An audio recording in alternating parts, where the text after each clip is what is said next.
Hey folks, Brendan from Bluelight here, and for those of you who haven't seen any of these videos before, over the past several years I've been coaching and supporting people for the police recruitment process with a lot of success, mainly down to, and see the links below, my Facebook group, a support group that's got over 6,000 members now. I think at the moment, as of April 2019, it's about 6,120. And also because of my online courses, seminars, one-to-one coaching, either in person or over Skype. Links down below. There's a shameless plug for you. So, what's today all about? Well, one of the big questions that you may well get asked for the police recruitment process is, why do you want to be a police officer? Now, most forces will ask this question either in the application form, like Greater Manchester Police, where you have to write a 500-word essay on this, or forces like Essex and Gloucestershire and many others will ask this question as the first question of the final interview, or the senior interview as it's often called. Now, some forces will say that this question is not being marked. Well, it's not being marked formally, but if this is the first question of all the questions in the final interview or the senior interview, this is the answer that's going to set the tone for the rest of the process. And I don't care what anyone says, unconscious bias is alive and kicking because we're people. And so the people who are interviewing you are either inclined to want to help you succeed or inclined to go, oh God, not another one.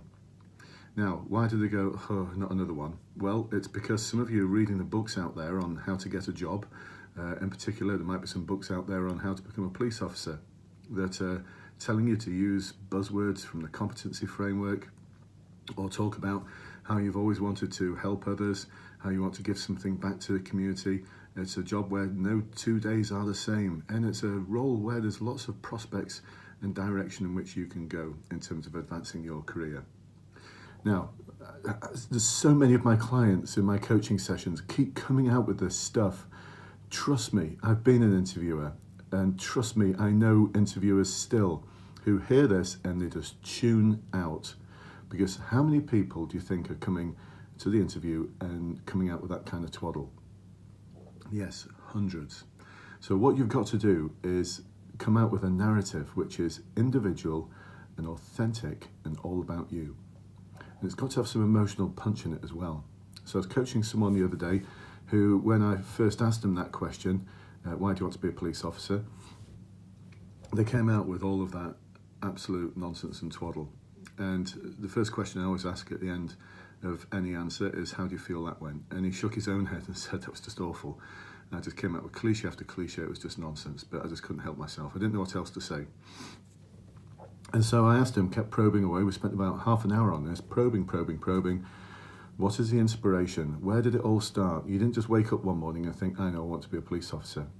You had something or someone who inspired you or motivated you. And apart from racing around the streets, age 7 on his bike with a walkie-talkie pretending to be a police officer, he couldn't think of anything. But we dug and we dug and we dug. And then he came up with it. And the thing that really made him think, I want to be like you, was an incident involving the family and the police. And he got a bit emotional about it. I'm not going to share what it was, but he got a bit emotional about it. And he talked about how this actually set the seed. And from that moment onwards, he always knew that he wanted to do something of service like that, as opposed to the job he went into. So he talked also about how he went into his current role because of the pressure from his parents, who talked about how this would be a good role for you, it'd be a steady job, blah, blah, blah, blah, blah. But it wasn't what he wanted. It wasn't his passion. His passion, underneath everything, was to be a police officer. And so we had to talk about how you're going to tell that story. And so we developed this narrative that ended up with him telling a story, effectively, the story of his life and what has led him to being on the seat in front of the interviewers. And at the end of it, it took us about 45 minutes.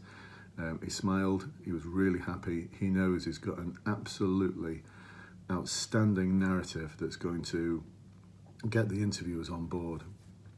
So this is really important because at the end of that 45 minutes, what he's got now is a narrative which is very individual to him. No one else has that story. So when he presents that to the interviewers, they're going to listen to him and they're going to sense the real, authentic him, They're going to sense that this is someone who's emotionally connected with his desire to want to be a police officer. And this is really, really important, because you're going into a job, you're going into a career, you're going into a role which is so special in our society, that of a Crown servant. You're not even going to be employed. As a police officer, you're not employed by anyone. Employment law doesn't apply to you. You might be paid by the chief officer or the Policing and Crime Commissioner or Mayor for London, but you're not actually employed by them. You're a servant of the Crown, and your allegiance is to the Queen and to the Crown. So it's a very special job. So think about it. If you come out with all of that nonsense about wanting to help people, put something back into community, blah, blah, blah, blah, blah, you sound like everyone else. You just sound like a sheep. And the interviewer will tune out, because there are people like me, not anymore, but I was an operational inspector for 13 years before I retired. And they are just like me. They're operational inspectors and above who will be interviewing you. And they've got no time for all of that competency BS. So think really hard about what you're going to say, and practice, practice, practice. Develop that narrative and practice it with people, so that when you deliver that answer on the day, it's authentic, it's real, it's from the heart, and you get them on board with you. The rest of your interview should be plain sailing. Okay, folks, I hope you enjoyed and got something out of that video. Just to share where I am today, I'm actually in Northern Ireland, doing some coaching for police officers who want to get promoted to sergeant and want to get promoted to inspector. So 2 workshops have been running over here. Can't say where I am or where we've been doing it for obvious reasons.